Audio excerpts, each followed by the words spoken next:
Have you ever looked at your mom or dad and thought, why are they so tired? They went to bed early, didn't they? Maybe it's 7 a.m. and they've already been up for 3 hours. You walk into the kitchen and they're just sitting there, quiet, distant, sipping a lukewarm cup of tea. You ask how they slept, and they shrug. All right, they say, but something about that all right doesn't sit right with you. Or maybe it's even closer to home. Maybe you're the one who keeps waking up before the sun, tossing and turning all night, feeling like your body just doesn't know how to rest anymore. It's not that you're stressed, not exactly. It's just something feels off. You're not alone. See, after 65, the body doesn't just age on the outside. It changes deep inside too. And one of the first places we see that shift is in sleep. The kind of sleep that used to feel easy, automatic even, starts to slip away. It's not about getting older in that vague, dismissive way people say. It's about how your brain rewires, how your hormones drift, how light and darkness affect you differently now. But here's the thing most people don't realize. The time you go to bed could be one of the most powerful tools for protecting your health, your memory, even your mood. That's right. We're not just talking about a good night's sleep. We're talking about living longer, thinking clearer, and feeling more like you again. And the best part? There is a sweet spot for bedtime. Doctors are talking about it. Sleep specialists are urging families to pay attention to it. And tonight, we're diving into exactly what that time is, why it works, and how you can help someone you love sleep better, starting right now. Because these changes, they're not always obvious. They sneak in slowly. One day it's a nap in the afternoon, the next it's dozing off during dinner, and then suddenly, those quiet signs start becoming serious. So stick with me. By the end of this video, you'll know the ideal bedtime window for anyone over 65, the science behind how aging affects sleep, and real, down-to-earth steps to support your loved one, or yourself, in getting better rest. And hey, if you're here because you care about someone who's aging, or you're noticing these changes in yourself, let me know. Just type, "I'm here" in the comments. Seriously, I read them all. This isn't just a video, it's a conversation. One that could help someone sleep better, live better. And if you want more gentle, thoughtful advice on caring for yourself or the people you love, go ahead and subscribe to Elderly Care. We're building a community here, a place where your questions matter. Let's start with something simple. Someone like Harold. He's 72, always used to be a night owl. Loved his late-night TV, a good book, sometimes even a crossword puzzle at midnight. But these days, he's nodding off by 8 p.m., whether he wants to or not. Then, without fail, he's wide awake at 4 in the morning. Not because there's something exciting waiting for him, not because he's well-rested, but because his body just wakes him up. Now, maybe you know someone like Harold, or maybe you are Harold. And the thing is, most people chalk this up to aging. That's just how it is when you get old, they say. But that's not the full story. See, what's really happening is a shift in something deep within the body, your circadian rhythm. Think of it like your internal clock. It's what tells your body when to wake, when to sleep, when to eat, when to rest. And after 65, that clock starts to drift. It becomes more sensitive to light, less able to hold onto its usual rhythm. Part of the reason? Melatonin. That's the hormone your brain produces to help you fall asleep. But with age, your brain makes less of it, and it doesn't respond to darkness the way it used to. What used to feel like bedtime at 10 now hits you at 7. And the deep, uninterrupted sleep you once had, it gets broken into smaller, lighter fragments. It's not that older adults need less sleep. That's the big misconception. The truth is the body still craves those 7 to 8 hours. It just becomes harder to get them all in one stretch. And here's where things get even trickier, because when seniors start waking early, they often feel frustrated, tired during the day, alert at night, and then, because they're tired, they nap. But those late-day naps can actually make things worse. They push bedtime even earlier. It becomes a cycle that spirals. Less nighttime sleep, more daytime drowsiness, less energy, more confusion. So what can you do? One of the simplest, most powerful things you can do is help create consistency. Try to wake up at the same time every day, even if the night's sleep wasn't perfect. Get outside in the morning if you can. Sunlight in the early hours helps reset that internal clock. It sends a message to the brain. This is morning. This is when we start. And try to avoid long naps in the afternoon. If a nap is needed, keep it short, 20 to 30 minutes max, and before 3 p.m. That way, the body still feels the natural pull towards sleep later in the evening. Sleep isn't just about rest, it's about rhythm. And when that rhythm gets thrown off, everything else can start to wobble. Memory, mood, even heart health. That's why paying attention to sleep cycles isn't just about being rested. It's about staying well. Now, let's talk about someone like Dorothy. She's 68, lively, independent, sharp as ever, or so it seems. She jokes that she's always been a light sleeper and claims she only needs 5 hours a night. "I've got things to do," she says with a smile. And sure enough, she's up with the birds every morning, busying herself before most people have poured their first cup of coffee. But then, during a routine checkup, her doctor notices something's off. Her blood pressure's higher than usual. Her memory tests, just a little slower than they used to be. Nothing dramatic, but just enough to raise a red flag. And here's where it gets real. Less than 6 hours of sleep a night, consistently, could put older adults at significantly higher risk for serious health problems. Stroke, cardiovascular disease, even depression and cognitive decline. Not because they're not trying to sleep, but because something in the aging body, hormones, stress, even pain, makes it harder to stay asleep or get back to sleep once it's broken. The problem isn't just short sleep. It's fragmented, shallow sleep. It's the kind where the brain never quite sinks into those deep, restorative stages. And over time, that has a cost. It's like plugging in your phone for half the night. You wake up with only 40% charge and wonder why it dies by noon. And here's the misconception that gets in the way. People believe that older adults need less sleep. They think it's a natural part of aging. But it's not about needing less. It's about the body having a harder time maintaining quality sleep. Big difference. The truth is, the ideal range for most seniors is still around 7 to 8 hours a night. That's the sweet spot where the brain has time to clean itself out, the body can repair tissues, the heart gets a break. It's not just sleep, it's healing. So what can you do if you, or someone you care about, isn't hitting that number? Start with the basics. No caffeine after 2 p.m. No alcohol late at night. It might make you feel sleepy at first, but fragments sleep and wakes you up in the early hours. Create a routine that signals to the body it's time to wind down. Soft lights, a quiet room, no screens, maybe a warm shower or some soft music.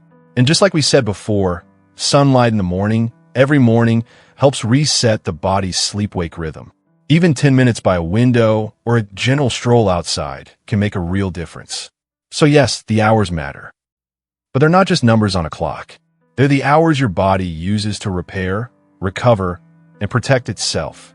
They're your defense against disease.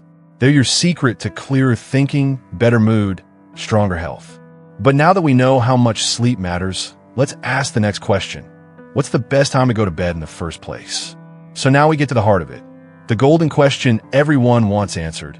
What time should someone over 65 go to bed for the best sleep and better health? Let's go back to Dorothy for a second. After her doctor explained how important sleep was, she tried something new.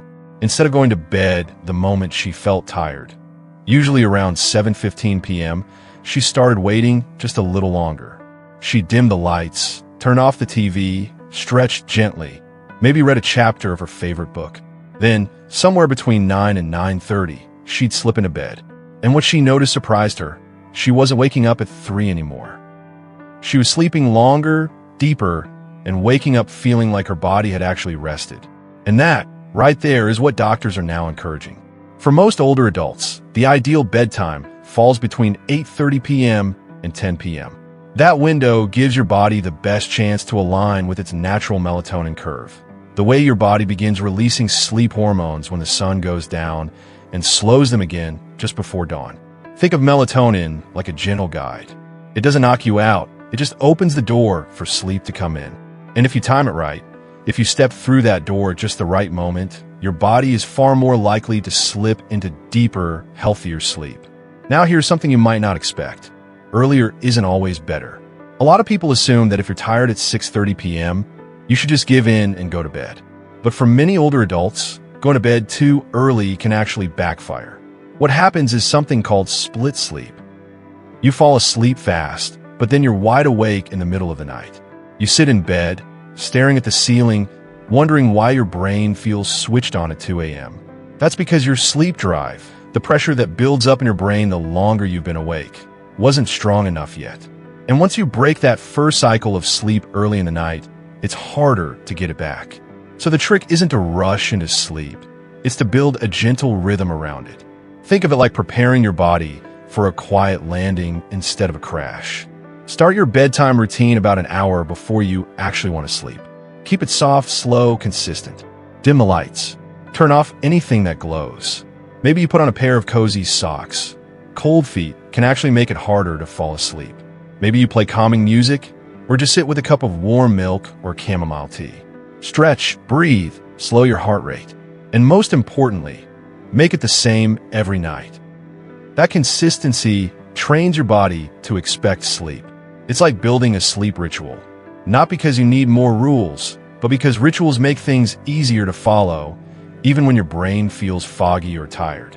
And let's not forget, this routine isn't just for the body. It's for the heart too. It's a way to say, today is done. I'm safe. I'm cared for. I can rest now. But what if, even with the perfect bedtime, the lights low, and the softest music playing, you, or your loved one, just can't fall asleep? What then? Now, let me tell you about Margaret. She's 67. Thought she was doing everything right. Same bedtime every night, around 9:30. No screens in the bedroom. Warm tea, quiet room. But no matter how tired she felt, she'd lie there for hours. Eyes closed, mind spinning. One night, it was her legs twitching. The next, her heart beating just a little too fast. Then up and down to the bathroom. 4 or 5 times. When she finally did drift off, it was nearly morning. And the sleep she got, light, restless, full of half-dreams and quick wake-ups. She'd wake feeling more tired than when she went to bed. Now here's the thing. This isn't just insomnia. It's not just getting older. Sleep like that, fractured, anxious, unrefreshing, can be a sign of something deeper. Because sleep problems don't always start in the bedroom. Sometimes it's anxiety that the person doesn't even realize they're holding on to. Worry about their health, about their memory, about being alone. Sometimes it's pain, low-level joint pain, or arthritis that flares up at night. Or it could be the bladder, waking up to go to the bathroom again and again, even if they've cut back on fluids after dinner. And sometimes it's more serious. Disrupted sleep can be one of the earliest signs of dementia. When the brain starts to struggle with time, with memory, with sequencing, it often shows up first in how a person sleeps. But what do most people do? They shrug. They say, it's probably just stress, or this happens to everyone eventually. But they don't dig deeper, and they don't bring it up at the doctor's office because it feels too small, too vague. So let me be clear. Chronic insomnia is never just a quirk of aging. If someone you love has trouble falling asleep, or staying asleep, or wakes up feeling just as tired as when they laid down, pay attention. It matters. Start with a sleep journal.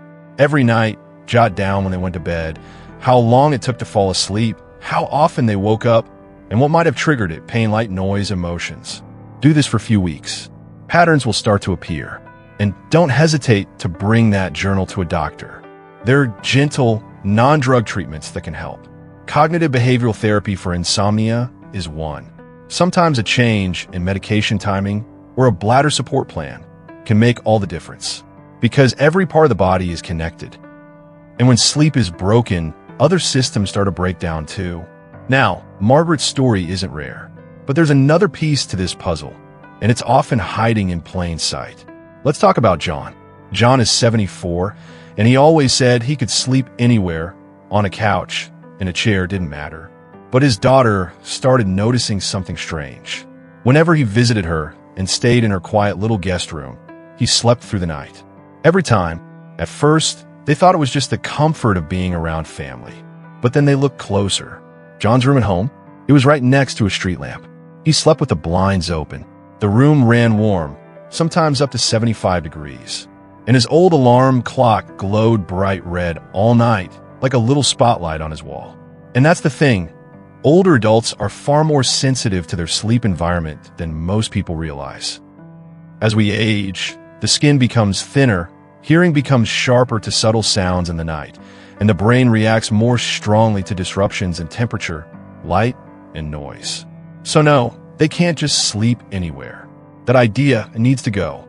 Instead, think of the bedroom like a sanctuary. A cool room, somewhere between 65 and 68 degrees, is ideal. Blackout curtains can block out that persistent glow from the street lamp.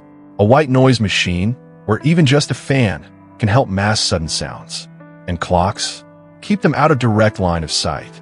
Waking up and seeing the time, over and over, can spike anxiety without even realizing it. Every little piece helps. Soft sheets, no ticking clocks, no flashing lights. A place that tells the brain, you're safe, you're at peace. It's okay to let go now. John made those changes at home. New curtains, a new fan, that old glowing clock, gone. And for the first time in years, he started waking up rested, even in his own bed. So much of good sleep isn't just timing or age or effort. It's space. It's environment. It's everything the body senses when it's most vulnerable and most in need of rest. And now that we've looked at the science, the rhythms, the habits, and the space around sleep, it's hard to admit when someone you love is changing. Sometimes it starts small. A restless night, a quiet sigh at breakfast, a forgotten appointment. You tell yourself it's nothing, that everyone has bad nights. But then it happens again, and suddenly you start to wonder if this is just how it's going to be now. It can feel so helpless, watching them struggle to rest, watching them stare at the ceiling night after night, watching the weight of exhaustion settle into their body like a shadow they can't shake off. And all you want to do is fix it, give them peace, make it better. But you're not powerless, because sleep isn't just about biology. It's about care. It's about presence. And understanding their sleep needs, it isn't just a health checklist. It's an act of love. You see, when you take the time to learn what helps them rest, you're doing more than just improving their sleep. You're saying, I see you. I care about your comfort. I want you to feel safe. And for someone aging, someone who may feel a little more uncertain with each passing year, those things matter more than ever. So start with something simple. Tonight, just ask them, how did you sleep? But really listen. Ask if they woke up, if they felt cold, if their mind was racing. Sit with them for a bit in the quiet before bed. Maybe you dim the lights together. Maybe you share a cup of warm tea. Maybe you just sit side by side in silence. Those moments, they matter. Because good sleep doesn't begin when the lights go off. It begins with feeling safe, with feeling loved, with knowing you're not alone in the dark. And here's the most beautiful part. Rest is healing. Real, deep, undisturbed rest can bring back energy. It can soften memory loss. It can lift moods, lower blood pressure, ease pain. It's not a miracle, but it's close. So no matter where you're starting from, whether sleep has been a struggle for months or whether you're just beginning to notice the signs, know this, it's not too late. Not all. With a little awareness, a little attention, and a whole lot of love, their nights and their days can feel more peaceful again. And isn't that what we all want for the people we love? A little more peace, a little more ease, a little more light in the morning. That's something we can give, one bedtime at a time. So let's take a quiet moment to pull everything together. We started with something that might seem simple, bedtime. But as you've seen, it's anything but simple. It's layered, personal, and deeply tied to how the body ages and how the heart copes. To recap, here's what we explore together. First, those natural shifts in sleep cycles, how the body's rhythm changes after 65, why early wake-ups aren't just random, and how light and melatonin play a big role. Then we talked about sleep duration, how less than 6 hours a night can put your health at risk, and why aiming for 7 to 8 hours isn't just good advice, it's necessary protection. Next came the ideal bedtime window, between 8:30 and 10 p.m., and why go to bed too early can actually backfire and fragment sleep. We looked closely at insomnia and deeper issues, why restless nights may not just be about aging, but about pain, anxiety, or early health concerns that deserve attention. And finally, we explored the sleep environment, how temperature, light, noise, and routine all shape whether someone feels safe enough to let go and rest. Every piece matters, and when they come together, they create more than better sleep. They create dignity. They create comfort. They create the kind of care that says, you're not forgotten. You're still worth every ounce of tenderness. So here's my question for you, and I'd really love to know, what bedtime seems to work best for your loved one, or even for you? Have you noticed a certain hour where sleep comes easier, or a little habit that makes the night gentler? Drop your story in the comments. Someone else reading might be walking through the same thing, and your words could help more than you know. And if you found this video helpful, if it gave you something to think about or something you want to try tonight, go ahead and subscribe to Elderly Care. We're here every week, sharing thoughtful, heart-centered advice to help you care for the ones who once cared for you. Because this journey, it's not easy, but you're not in it alone. Thanks for being here, truly, for caring, for listening, for showing up for the people who matter. Stay kind, stay informed, and I'll see you in the next one.